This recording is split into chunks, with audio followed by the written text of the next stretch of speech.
Now for the back of these pillows, we are going to need two pieces.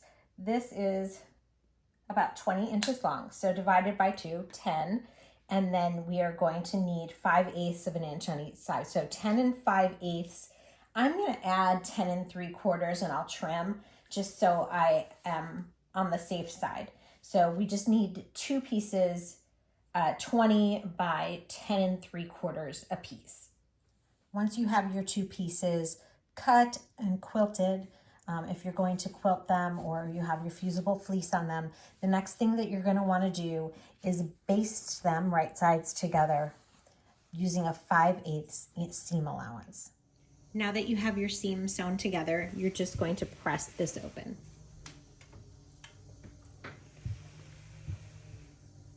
So my zipper was 22 inches, so I needed it to be 20 inches, so I've cut it, but I'm going to put a little stopper just using a zigzag stitch going over the zipper itself so that I have a little stopper on there because I've cut the stopper off. So I've set my zigzag stitch for a 0 length and a 4 width, and I've checked to make sure that the needle will go over it safely. I'm going to actually do up to a 4.1. So it really does not hit the zipper. So now I'm going to just stitch in place a little stopper.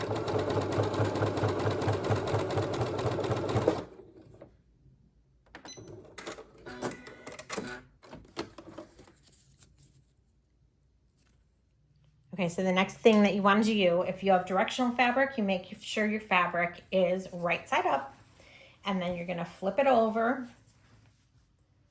And you're going to take your zipper, you're going to place it at the top, and you're going to open it a little bit so it's out of the way when you start sewing. And you're going to take your pins, you're going to place that zipper right side down on your fabric so it's lined up right on that basted seam that you created. And you're going to start pinning.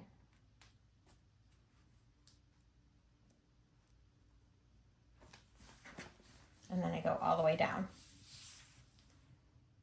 Okay, now the key here is to make sure your zipper is lined up with that seam and that it is facing down. So your zipper head is the opposite direction. It's not facing up at you because you want that to be on the outside when you finish.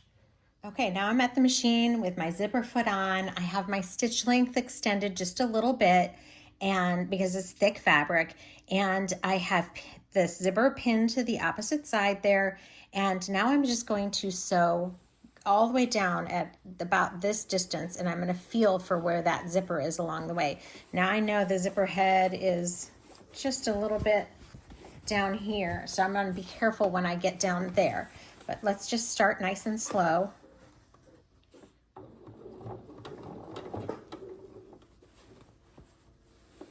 Making sure not to sew our fingers, but also making sure not to sew on the actual plastic zipper.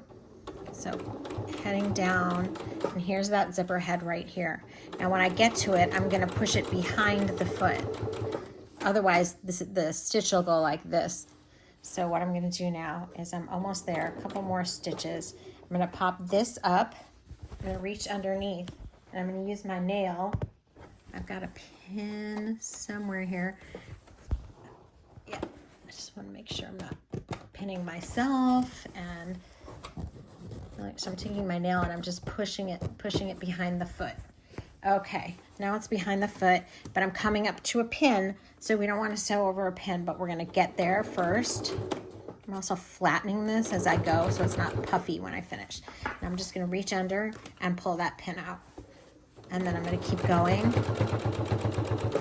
and reach under and pull that pin out.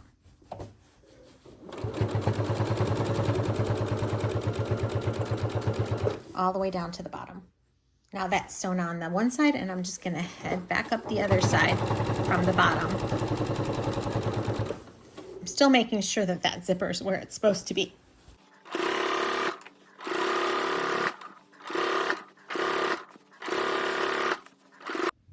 Okay, so I'm up to that zipper head. So what I'm going to do is I'm going to take my seam ripper and I'm going to open that just a little bit at the top now that I've got it there.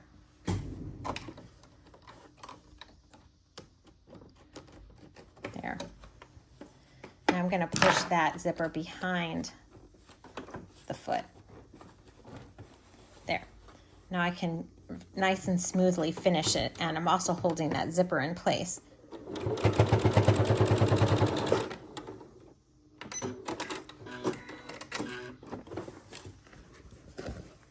Maybe you guessed in the last step, but yes, we are going to now take our seam ripper and we're going to open this all the way down. That's why we basted it, so that we can open it. And now be careful not to get your fabric, because then you'll have wasted your whole day getting this together.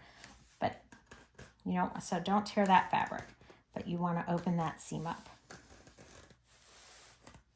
all the way down to the bottom. And then you're going to pick those little stitches out, maybe take some masking tape, and you can do that. And then you have a hidden zipper. You can just press that nice and flat.